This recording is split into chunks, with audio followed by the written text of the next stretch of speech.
Hello बच्चों, कैसे हो आप सब। अच्छा, अपन आ गए हैं क्वेश्चन नंबर 4 पर 10.1 के पर। ठीक है, तो क्वेश्चन नंबर 4 क्या है कि 3 संरेख बिंदुओं से समदूरस्थ बिंदुओं का बिंदुपथ क्या होगा, अपने उत्तर का कारण स्पष्ट कीजिए। तो देखिए कि अपन करते हैं इसका सॉल्यूशन। सबसे पहले लेते हैं ए और बी से समदूरस्थ बिंदु का बिंदुपथ। तो अपन लेते हैं ए एवं बी से समदूरस्थ बिंदु का बिंदुपथ। अच्छा, इन दोनों का से समदूरस्थ बिंदु का बिंदुपथ क्या होगा भाई। ए बी, जो ए और बी को मिलाने वाली रेखा कौन सी है, ए बी। रेखाखंड ए बी का लंब समद्विभाजक क्या होगा, रेखाखंड ए बी का लंब समद्विभाजक। क्योंकि अपन को पता है कि किन्हीं भी दो बिंदुओं से समदूरस्थ बिंदुओं का बिंदुपथ उनको मिलाने वाली रेखा का लंब समद्विभाजक होता है। ठीक है, तो माना इसको मैंने लिख लिया एल। ठीक है, अच्छा अब ये चीज हो गई अपने पास लंब समद्विभाजक, कोष्टक लिख दिया एल, ये एक दे दिया अपन ने। अच्छा, बी एवं सी से समदूरस्थ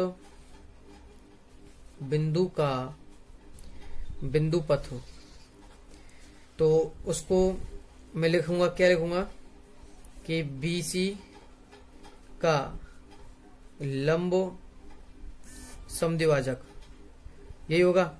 अच्छा, ये अपना सेकंड है, तो मान के चलो इसका लंब समद्विभाजक क्या होगा, B और C को मिलाने वाली रेखा का लंब समद्विभाजक, इसको मैंने M कहा। ठीक है, अच्छा अब ये दोनों चूंकि L लंबवत है किस पर, AC पर, एवं M भी लंबवत है किस पर, AC पर। भाई ये L लंबवत किस पर है, AC पर, और M भी लंबवत किस पर है, AC पर।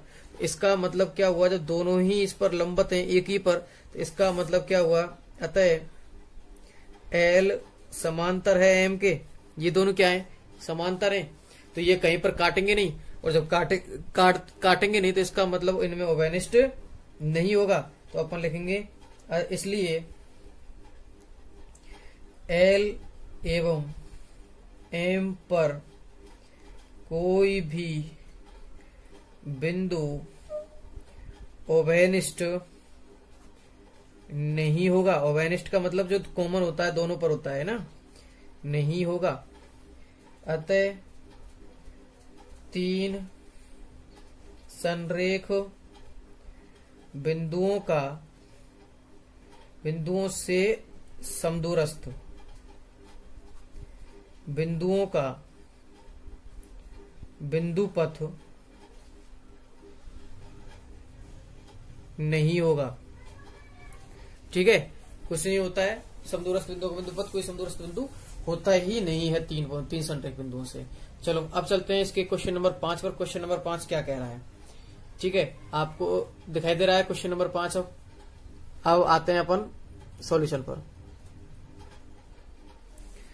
तो क्वेश्चन पढ़ते हैं कि सिद्ध कीजिए कि ए और बी बिंदुओं से होकर जाने वाले वृत्तों के केंद्रों का बिंदुपथ रेखाखंड ए बी का लंबवर्धक है। ठीक है, तो सबसे पहले अपन ये वृत्त बने हुए हैं जो बिंदु ए और बी से जा रहे हैं, ये मैंने डायग्राम में बना दिया है। अब देखिए, मान के चलो मैं लिखता हूं कि पहला वृत्त मैं ऊपर वाले को, चलो इसको लेता हूं, इसका केंद्र ये होगा। ठीक है, अच्छा इसका केंद्र ये है, इसको मैंने कहा मान के चलो P कह दिया। क्या कहा, P। तो देखिए इसकी इस A से दूरी और इस B से दूरी क्या रहेगी, समान रहेगी। क्यों रहेगी, क्योंकि ये त्रिज्या है। अच्छा तो ठीक है, इसी चीज को मैं लिखने जा रहा हूं कि दिया है अपने पास A और B बिंदुओं से होकर गुजरने वाले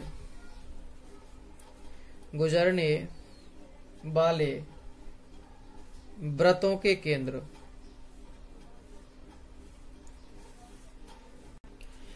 अच्छा, अब एक बार इनके केंद्र और मान लेते हैं। जैसे इसको मैंने माना कि ये इसका केंद्र क्या होगा, क्यू मान लिया इस वाले वृत्त का, छोटे वाले का। अच्छा ये बड़े वाला वृत्त है, इसका मैंने आर मान लिया, मान के चलो। तो पी क्यू आर, तो वृत्तों के केंद्र पी क्यू आर है, ये अपने लिए दिया गया है। अच्छा तो अपन को सिद्ध करना है,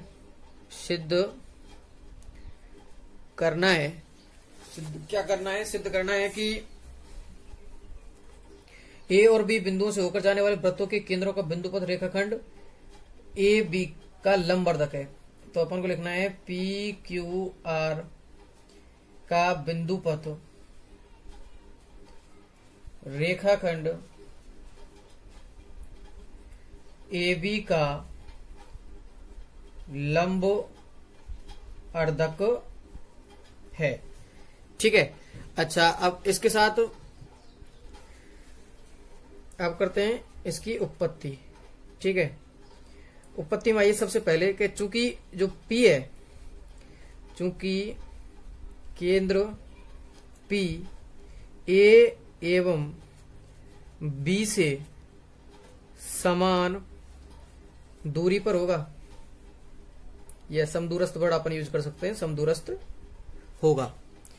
ठीक है, तो समदूरस्थ होगा, इसलिए अपन लिखेंगे कि भाई क्यों होगा समदूरस्थ, क्योंकि पी ए बराबर पी बी बराबर वृत्त की त्रिज्या।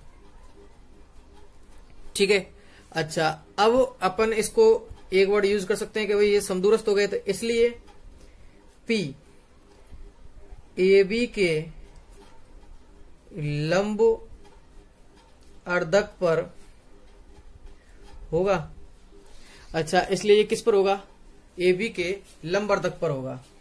ठीक है, अब अपन आगे चलते हैं कि इसी प्रकार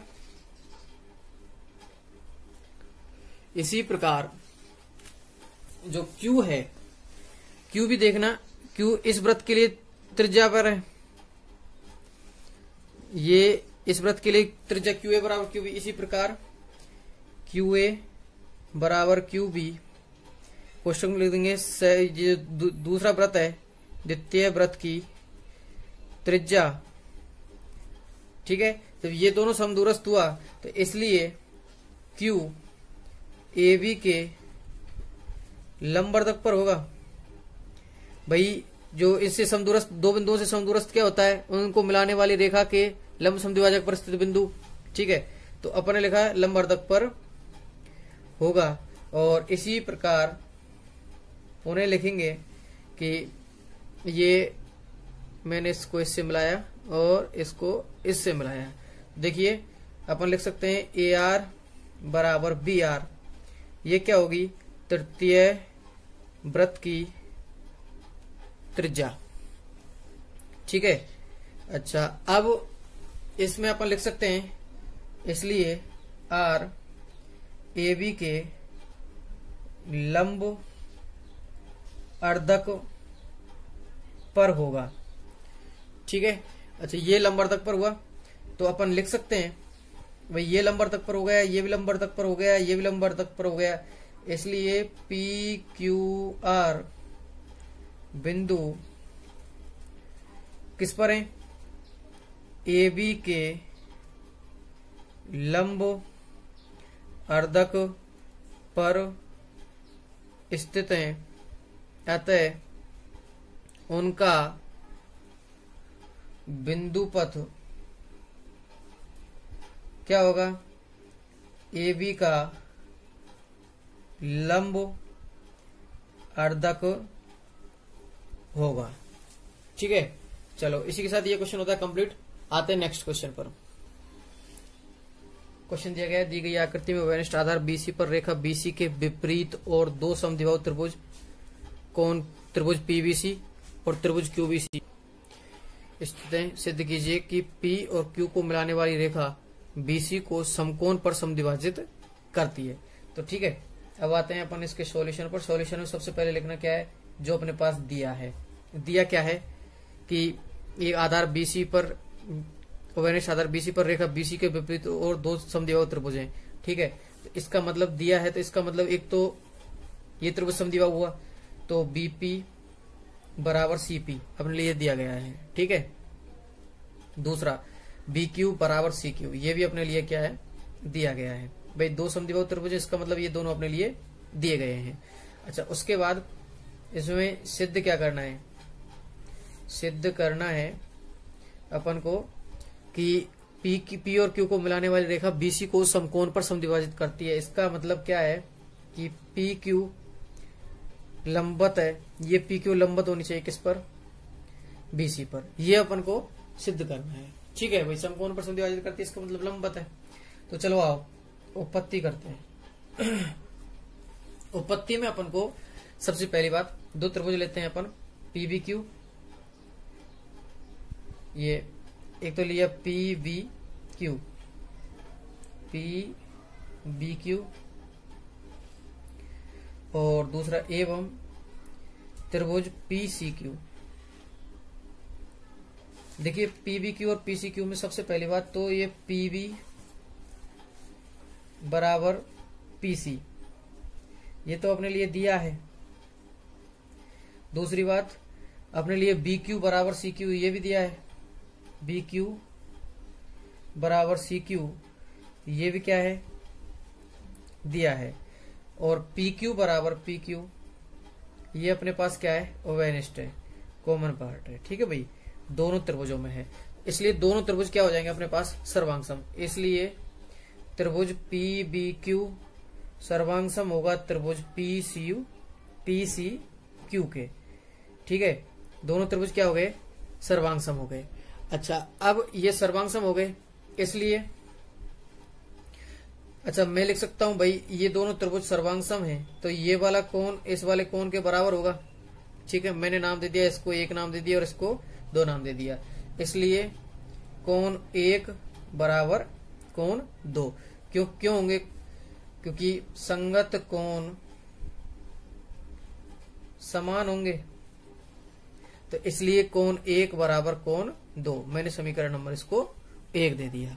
ठीक है, अच्छा अब बात करते हैं अपन इन दो त्रिभुजों में, एक इस त्रिभुज में एक इस त्रिभुज में।